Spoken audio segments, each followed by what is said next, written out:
tuli ku kooti ya Allah subhanahu wa ta'ala zuula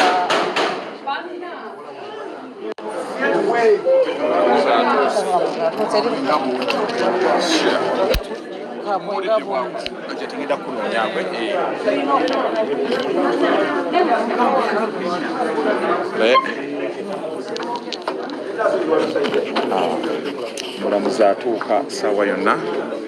mulamuzi atuuka uyo ndowooza olaba obunkenke buli mu kooti bakuba bino bakuba biri ndowooza nga boolaba embeera awo yatuuse nebweru bwe batyo bwe bakola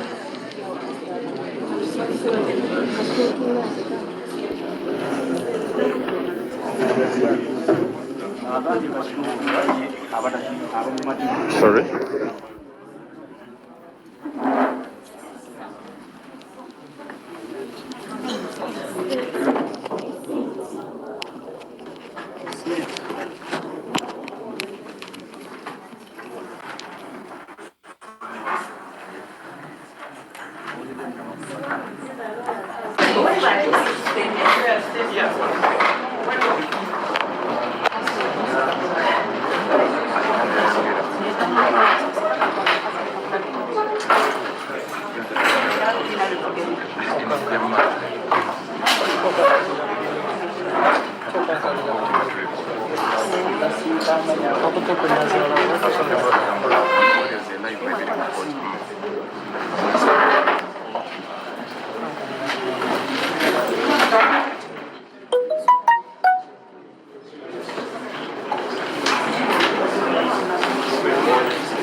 Case number 1724,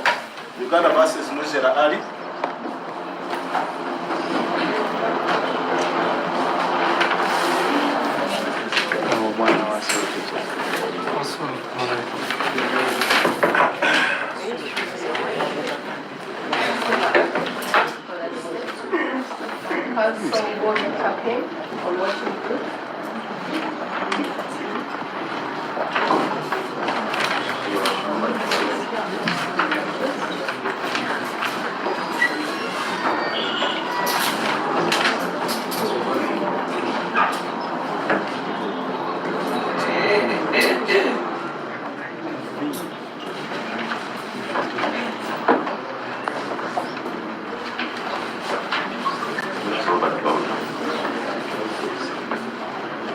Together with the Carvatino,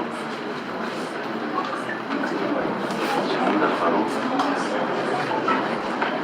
Nantani Umayya, Hakim Iris,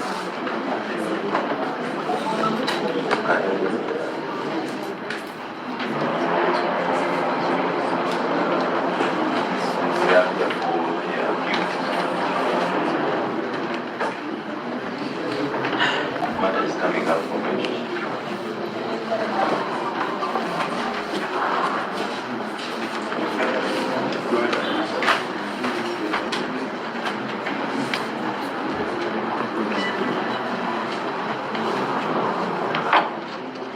Your Worship, we have instructions from the deputy to commit the accused person for trial to the High Court. Here are the summary documents already.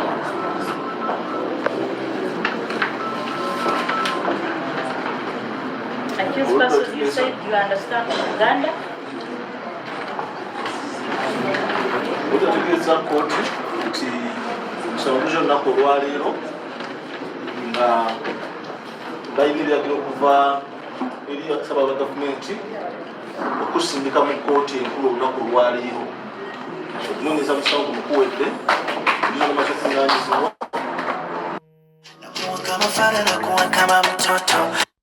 era bakuleeza mu kooti enkulu olunaku lwaleero kitegeeze. So you can have a copy of the indictment and summary of the case.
era nga saba wa gavumenti ategeezezza kooti nti bwe Luzira ali okunanya omusango wammanga omusango kabasanya omwana namba 116 akatundu akokusatu n'akatundu akokuna n'akawaayiro zi aketegetegezaproduct bagamba nti bwe Luzira ali wakati w'omwezi ogwokutaano 2024 n'omwezi ogwomwenda 2024 ebweya mu Wakiso district wali ng'oli muzadde oba omukalabirira omwana bolinako obuyinza kintu anisha wakola ebikolebwa omukwano n'omwana kintu anisha ng'omwana emyaka 14 ekisawo okuvunaanibwa era ekisawo kikakasiddwa omwami wa gavumenti kyalo kituukiriza nga ekifisitatune owekajjansi kulwa director of public prosecutions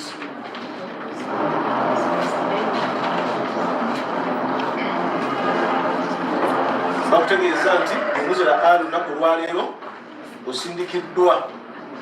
mu kooti enkulu gye bajja okuwa olunaku lw'olunaku omusango okuwulibwa ntonotono ku musango guno ogw'okuvunaanibwa saba gavumenti ategeeza ajja kweta obujulizi okukakasa ensonga zino wammanga nti omwana kintu hanisha ng'alina emyaka 14 yali muyizi mu ssomero ng'ali mu kibiina kya senior 2 ku ssomero lya community high school ekitende mu Kajjansi Council. Bajja kugamba nti omuwaabi musango guno Zuula Nakiswiyi ye maama w'omuwala yafuusibwako obuzibu era nga yali mufumbo oba mufumbo eri Luzira ali ng'alina abaana babiri nti avunanga omusango guno Luzira ali gwe taata oli taata akuzizza omwana ono yatusibwako obuzibu era nga mubadde mubeera wamu ne maama we ebweya mu Kajjansi Council era nti omuwaabi musango guno Zuula Nakiswiyi abadde abeera wamu n'omwana yatusibwako obuzibu n'abaana balala 4 beyava nabo mu bufumbo bulala era nga abawala bali basula mu kisenge kimu n'omuwala yatusibwako obuzibu nga basula ku kitanda kya dabudeeka nti mu kiseera ekimu mu mwezi ogw'omwenda omuwaabi yategeezebwako abaana be nti igwavunaanibwa wali osobola n'oyingira mu kisenge kyabwe era n'okolera omukwano n'omwana oyo mu kisenge ekyo nti kino kyaleetera omuwaabi okuyita omwana okuva mu ssomero ajja kase ebyo era n'okumanya emirundi emeka ekyabaawo namutegeeza kyakiraddeo emirundi egiwerako nti wakati w'omwezi ogwokutaano n'omwezi ogw'omwenda bwavunaanibwa akola ebikolo by'omukwano n'omwana yatusibwako obuzibu era n'omutegeeza nti talina kubaako bwabuulira mu nsonga eyo basiki ojja kumutta nti omuwaabi yagenda maaso nekubeeru ku polisi y'ekajjansi era otuna okwatibwa nti bawuzibwa ebibuuzo omusango wagwegaana era nti ennaku z'omwezi lumu ogw'ekumi 2024 omuwala yatusibwako obuzibu yakeberebwa ku polisi fomu namba 3A era netuziribwa nti yali asuuse okuva kukuyizibwa okwali kutuuse mu bitundu ebyekyama era nti n'akabubi akabi ka mutundu ogw'ekyama kaali kamaze okutulwa oluvannyuma lw'okuba kyakozesebwa emirundi egiwerako nti ng'ennaku z'omwezi 2 ogw'ekumi 2024 naawe avunaanibwa wagenda n'okeberebwa ku polisi fomu namba 24A era nekizuulibwa nti wali mulamu bulungi nga n'obwongo bukola bulungi oluto lujja kuyimirira ku biwandiiko bino wammanga mu bujulizi bwabwe polisi fomu 3A webakeberera omwana ebbaluwa ey'obuzaale ey'omwana sketch map y'ekifo awatuukibwa awakolebwa omusango guno ebifaananyi ebyakubwa mu kifo awakolebwa omusango medical examination form police form namba 24A webakeberera gwe avunaanibwa n'ebiwandiiko ebirala kooti bye nebakkiriza okukozesa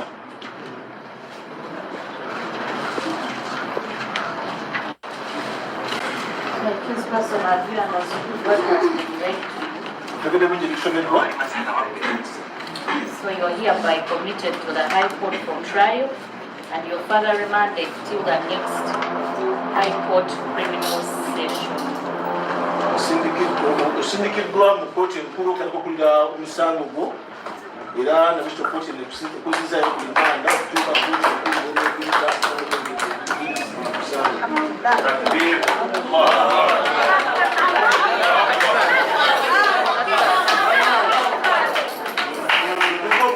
kooti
ate sente bakola nkoye nebo bebiri kati wazikola success and fair based on reality sente bakola nkole reason as the world masterpiece mu kyokola so governmentirize kigenda kulekawa kikuteeka lwokka mujja kulinnya bukabanga limuteeka kasensi naye kino kyogamba abakyala abazaddeko abasajja babegendereza olowooza bambi abakyala bali eyo abalina abaana toyininga abattira akatale okutta akatale kati like omukyala ali eyo ayagala alina omwami jangu kwate wali bannaye wali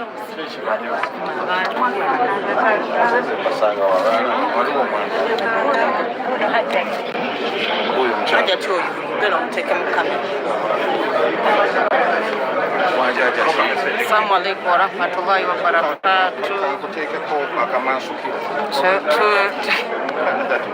ina information yamanyi kuteekako akamanso oli live abe wakabakulaba aja tukatule talina buzibu yita otya bwoba good morning afande wetule wano gamba munno wano wewali omusango bagusala leero aji ngenda naye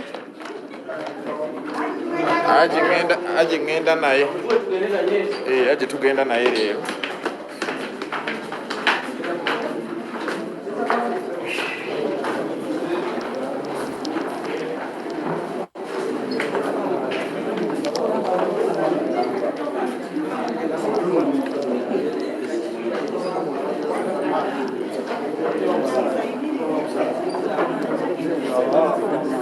position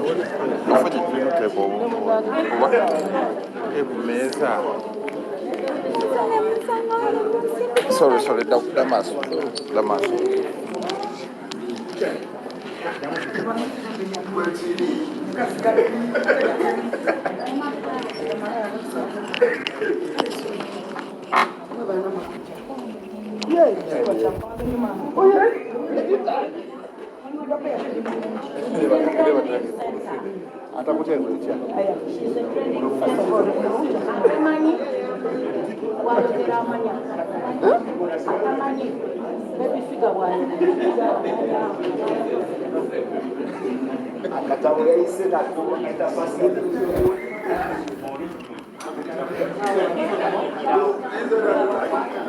oyina okatadaka ngenda kagira nti akange kawaya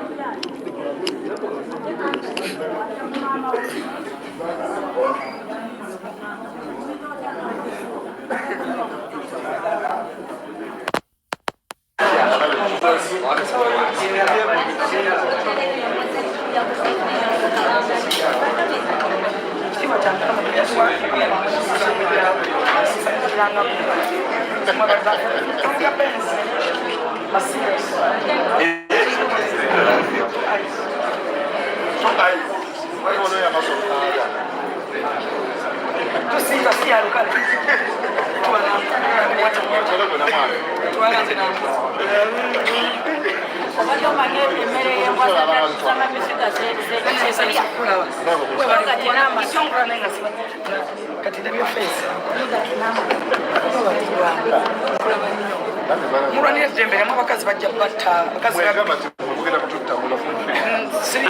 bakamewuma baraniomarayiwani naye abakazi babi ng'ogyeko mama abakazi basinga si balungi enkonomi yajja neetabuka bo ne bagifuula bizinesi naddala balina abaana mubegendereze batamanyi katonda luhani bazikwata kifuula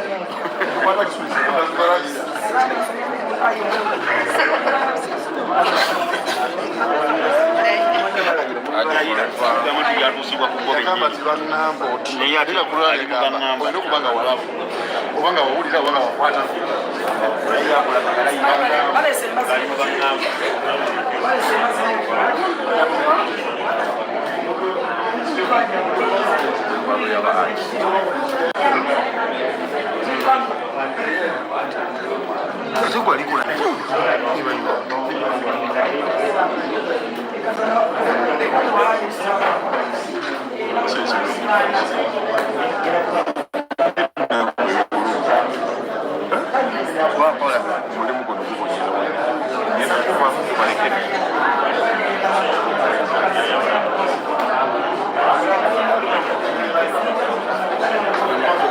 Luzira Lipooti Elaze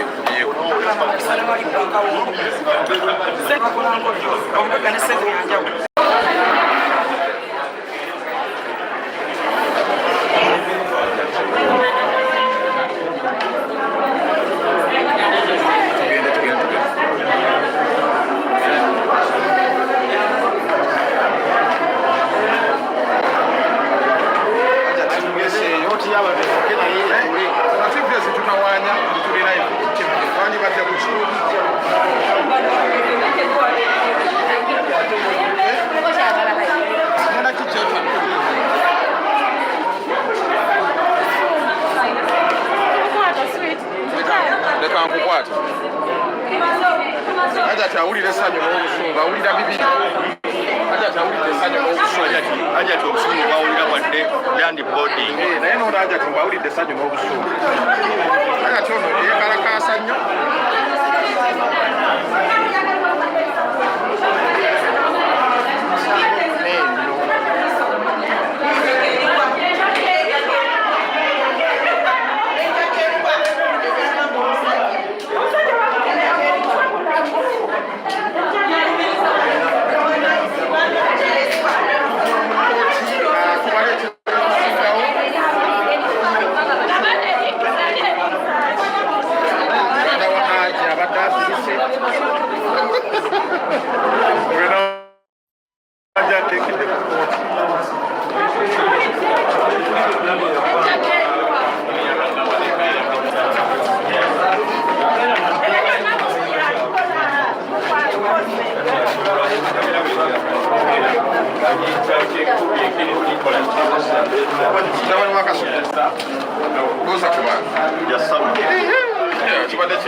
Hajji beera alina okugifunira mu iPod ekyo kye